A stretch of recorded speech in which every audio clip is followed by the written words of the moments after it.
Donc, faisons un petit recap avant de nous relancer. Donc, je vais zoom out un peu. Allons-y. Donc, notre but est le suivant.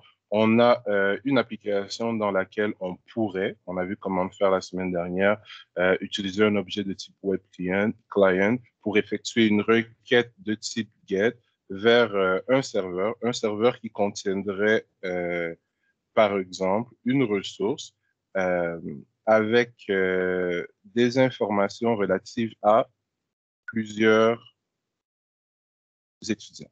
Donc, ça pourrait être un script ASP, PHP, Node, qui lui ferait une requête vers une base de données, qui nous retournerait des enregistrements avec des informations, nom, prénom, âge de différents étudiants, ou encore notre application, laissez-moi juste brancher mon laptop, mon chargeur, ou encore notre application pourrait directement se connecter à un serveur de base de données et effectuer des requêtes, comme on sait que des requêtes SQL et obtenir des enregistrements. On sait que le .NET est très facilement en mesure de se connecter aux bases de données distantes et locales. Donc, l'information qui nous serait retournée serait sous forme de JSON qu'on devrait désérialiser et donc on obtiendrait dans notre application une liste d'objets étudiants qu'on voudrait par la suite afficher dans une liste.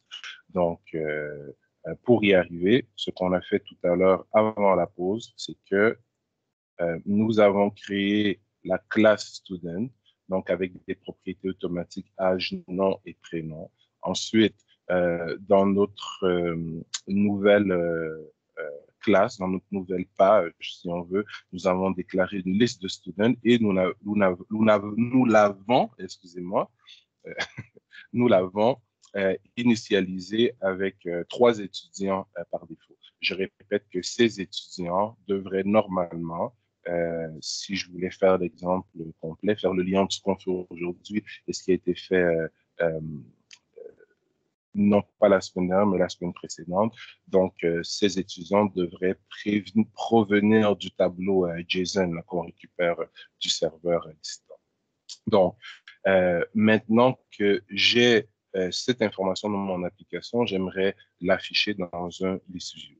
Donc, le list view étant la partie graphique. Donc, on est allé dans le fichier XAML, on a déclaré un list view et à l'exécution, on voit qu'il n'y a rien de magique qui s'est produit.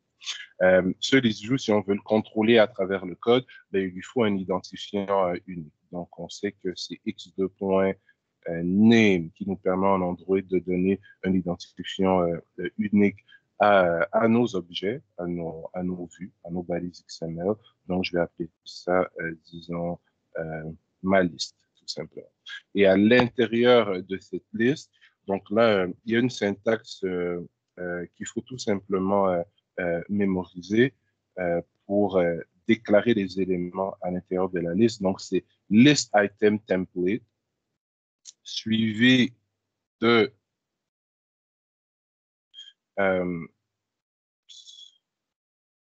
des problèmes, suivi de data template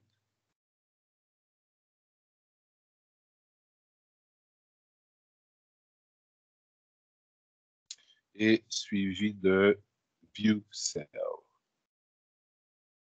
Donc, chaque view cell représentant une ligne différente de votre liste view. Et c'est donc à l'intérieur de cette balise view cell qu'on peut venir déclarer le fameux layout qui va être utilisé pour positionner les informations des différents éléments se trouvant dans chacun des objets de type student présents dans notre liste de students. Donc, ce que je vais faire, je vais enlever le stack layout que j'ai ici en haut et en bas, puisque notre liste view va prendre toute la page. Et c'est à l'intérieur de mon view cell que je vais venir placer un stack layout. Alors, ici, comme ceci. Stack layout, oui, puisque à l'intérieur de chaque ligne, disons que je voudrais stack, donc empiler les éléments, mais non pas de façon verticale, mais plutôt de façon horizontale. Donc, on va rajouter une balise orientation ici, qu'on va mettre horizontale. Donc, un peu l'équivalent de stack layout du linear layout vertical ou linear layout horizontal.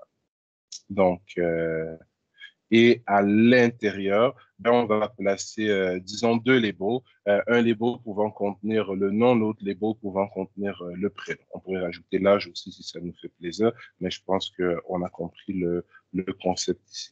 Donc, le premier label, je vais mettre pour sa propriété texte. Voilà, pour sa propriété texte. Et ici, on va faire quelque chose de particulier. Je vais ouvrir les accolades. Hein. Je vais ouvrir les accolades. Je vais utiliser le mot-clé binding. Binding qui veut dire lien. Et je vais mettre non. Donc, je veux relier la propriété texte de mon label à la propriété nom de l'objet ou du tableau d'objet qui est associé à la propriété nom. Je vais recommencer ma phrase. Je veux relier la propriété texte, ça va, de ce label avec quoi? Avec l'attribut nom de l'objet étudiant qui est se trouvant dans la liste d'étudiants associés à mon liste. Donc, c'est une phrase longue, mais elle va prendre tout son sens dans quelques secondes. Donc, je vais fermer ce label. Je vais en créer un deuxième. Un deuxième juste ici. Et cette fois-ci, il faut que ce soit écrit de la même façon par contre. Donc, nom, prénom. Bon, et le prénom, j'ai mis un P minuscule. Je vais mettre un P majuscule. Évidemment, ça me donne une erreur parce que si je reviens dans mon C#, voilà pourquoi ça me donne une erreur. Je vais mettre un P majuscule. Okay, on devrait être en business. Excusez-moi pour ça. Donc, je vais venir ici mettre un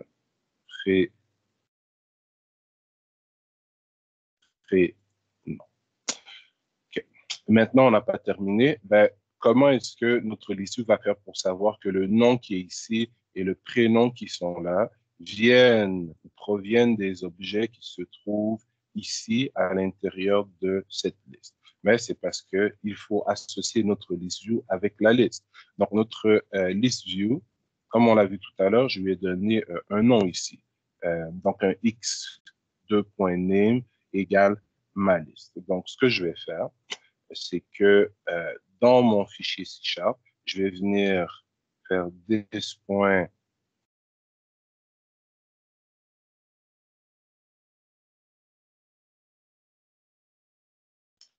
donc, évidemment, encore une fois, c'est toujours le même problème. Lorsqu'on vient de déclarer des objets, il faut, soit ne pas être en exécution, et si ça ne marche toujours pas, il faut recompiler pour que les nouvelles variables prennent effet. Donc, c'est bon. Donc, on va recompiler. Build, rebuild solution. Attendons un peu. Ça ne devrait pas être trop long.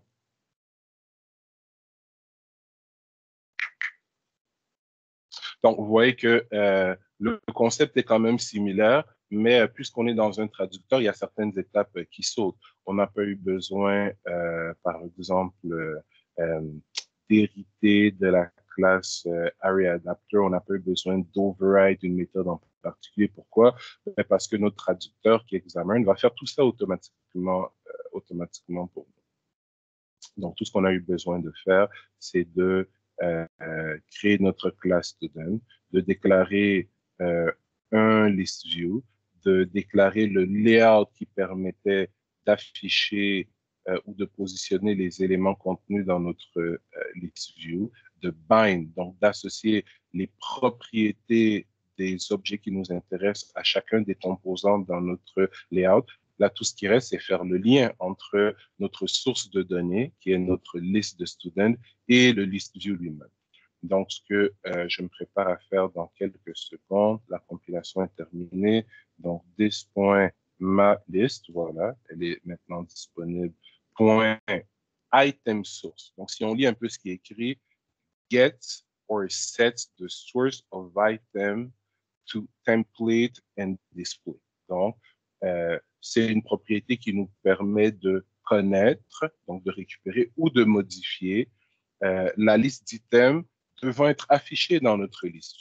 Donc, on va mettre ça égal à quoi? On va mettre ça égal tout simplement à this.ls, à notre liste de students. Et je répète, moi ici, mes étudiants ont été créés de manière statique, mais avec ce qu'on a vu il y a 2 semaines, on est capable de récupérer l'information de ces étudiants excusez-moi, d'une base de données locale, d'une base de données externe, d'un fichier JSON, d'un fichier texte, d'une ressource quelque part sur le web, en utilisant la classe WebGrind comme ça nous a été démontré. Tout le monde comprend ce qui vient de se passer? Oui, parfait. Maintenant que le lien a été fait, donc ça c'est l'équivalent en Android de dire le nom de notre liste, point en Java, setAdapter, ou en Kotlin, point adapter égal, et de l'initialiser avec notre custom area adapter. C'est l'équivalent qu'on vient de faire ici. Maintenant que ça c'est fait, il faudrait être en mesure de réagir aux événements de notre liste. Donc, le clic, par exemple. Donc, si je fais this.mylist. Donc, on voit qu'on a différents événements ici. Donc, j'en vois 2. Je peux filtrer. Là, je peux décider de regarder seulement les événements. Regardez, il y en a toute une collection. Si je suis sur propriété, je vois un mix des événements et des propriétés en ordre alphabétique. Donc, je vois ici item selected, item tab, selected item. Donc, c'est une propriété qui me permet de connaître l'item qui est présentement sélectionné. Si je vais sur item selected, donc, allons ici, event that is raised when a new item is selected. Donc, pour chaque nouvelle sélection, cet événement va être lancé. Donc, si je double-clique dessus, et on a vu dans notre cours de périphérique et objets connectés comment s'enregistrer à un nouvel élément. On me propose un nouveau nom de fonction ici pour répondre à l'événement item selected de mon list view. Donc, je fais tab et voilà, la méthode a été générée juste ici en bas. Donc, à l'intérieur de cette méthode, ben, je vais pouvoir écrire le code qui me permet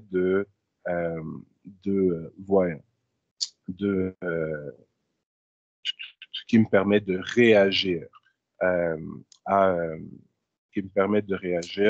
un clic sur un élément de mon décision. Donnez-moi une petite seconde. J'ai mon téléphone qui flash à côté. C'est un fameux appel que j'attendais là pour donner une référence. Donc, ça va pas être trop long. Vous savez quoi? Je vais stopper l'enregistrement